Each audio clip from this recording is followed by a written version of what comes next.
तरह। बिस्म अल्लाह, अली ने आहिस्ता से कहा और एहतियात से गिलास को होंठों तक ले गया। इसी वक्त एक शोख आवाज आई। ये कोको था, वो मिजाहिया परिंदा, जो करीब बैठा सब कुछ गौर से देख रहा था। बिस्म अल्लाह, 3 घूंट। ये तो मैं भी कर सकता हूँ।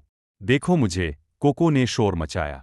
इसने अपनी चूंच से एक छोटा खिलौना कप उठाया, एक पते पर बैठा और बच्चों की नकल करने की मिजाहिया कोशिश की। अली और आयशा को कोको की हरकतों पर हंसी आ गई। दादा भी हंस पड़े। देखो, कोको को भी सुन्नतों की कदर है, चाहे वो थोड़ा गड़बड़ कर रहा हो। पानी पीने के बाद दादा उनके साथ सायादार दरख्त के नीचे बैठ गए। देखो, सुन्नतों पर अमल करना सिर्फ अमल का मामला नहीं, दादा ने समझाया। ये तुम्हें अल्लाह के करीब लाती हैं और तुम्हारे दिल को सुकून बख्शती हैं। ताज़ा दम होते हुए अली ने आसमान की तरफ देखा।